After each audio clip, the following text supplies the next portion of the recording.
Carnivores, 11-13-13. I feel like I should give some sort of introduction. My name's Logan, I'm 18 and I just started college. It's a community college and it's actually in the next town over from where I grew up. So to save on cash I decided to keep living at home, though my mum works a lot so I'm mostly left alone. I work a part-time job on campus building sets on the stage. I should be happy but I'm not. It's like something's just not right and I think I know when it started, but first some context. When I was a kid I used to really like dinosaurs. Even today I still kind of do. I've always thought they were big, strong and powerful creatures. I collected just about anything that involved them. Toys, books, movies, you name it. So when I was allowed to access my grandparents' old computer, I collected video games. The majority of them were cartoon-styled educational games, but they were still fun. But one of them was very different.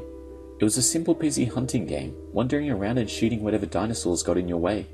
When I was young, I was always afraid of getting eaten by the more hostile dinosaurs, so I never went after them, just the herbivores. There was also an observation mode where you can just wander around the map and the predators ignored you. I spent a lot of time when I was bored just wandering around in observation mode. I found out that the developers put in some neat little locations, gave them some backstories and everything. The one that was the most interesting was the temple in the aptly named Ancient Temple area.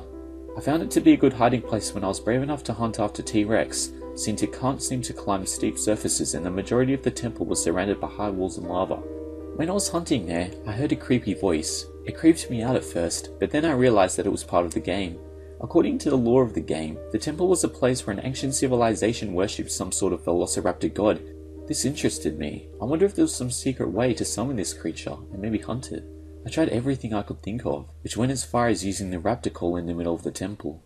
While nothing worked, I was always fascinated with that area.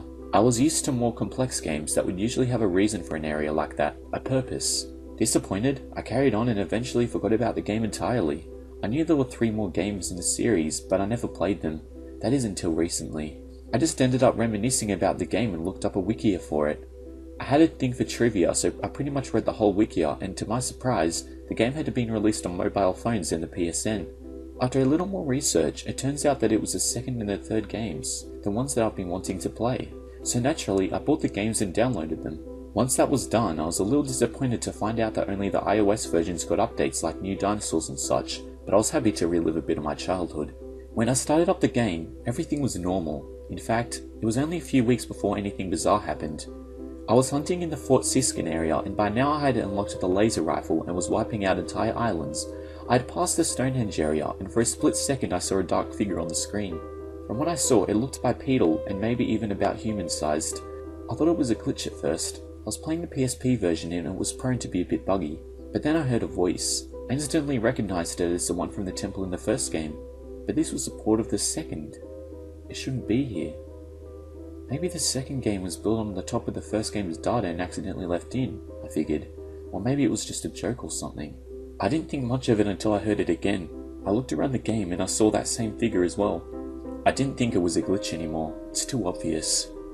After it happened a third time, I tried to catch the figure and I realized that it was leading me somewhere. I followed it to the titular Fort Siskin where the screen faded to black and a cutscene played. I knew this couldn't be normal. These games didn't have cutscenes and I've been to this location before and this didn't happen. Though there wasn't anything too weird about the cutscene itself, it used the game's normal, dated graphics. It showed several people with guns gathered around the closed gate of the fort as something smashed into it from the other side. The T-Rex's roar heard from the other side until its head burst through the wall, roaring at the people inside who started to shoot at the dinosaur. It pulled its head back and smashed into the gate, throwing it open. As the dinosaur charged in, the people ran, screaming, but there was no escape. The T-Rex rampaged through the fort, stepping on people and eating others. It wasn't like it was extremely violent or anything, nothing you wouldn't see in a normal game these days. In fact, normal games might be more violent than this. What little blood there was had been pixelated and a little silly. I was still baffled that I was actually seeing a cutscene as the camera panned to the open gate where I saw that figure again, vaguely outlined against a darkened backdrop by a white glow, followed by the temple voice, before my character was suddenly killed, eaten by a raptor. Unlike normal, the surrounding area was all black and instead of the usual, "You died, would you like to restart?" message box, I got a message that read, "Keep hunting," with no options. I pushed all the buttons on my controller but nothing happened. Just the animation of the raptor eating the hunter. I stared at it and realized that I wasn't hunting raptors, and the PSP version doesn't spawn dinosaurs when you aren't hunting. After a moment, the screen faded to black and returned me to the start screen. I went back to Fort Siskin and tried to get the cutscene to play again, but I couldn't get it to work. Tired, I turned the game off and went to bed, and as I was drifting off to sleep, I could have sworn I heard that temple voice again, but I could have been imagining it. I sometimes get nighttime paranoia when I sleep. I scare myself easily. When I woke up the next morning, I didn't feel so well. I wasn't that well rested and I was a little on edge. Figuring that my paranoia was getting the better of me, I sat down and started taking note of all this. The thought being that if I get it out of my system, I'll feel better. Though right now I'm sitting here and looking at what I've written and I actually feel worse. I never thought I'd actually be publishing something like this, but here it is. Maybe I'm just crazy, but I guess there is a chance that someone else could make better sense of this. I'll post again if anything changes.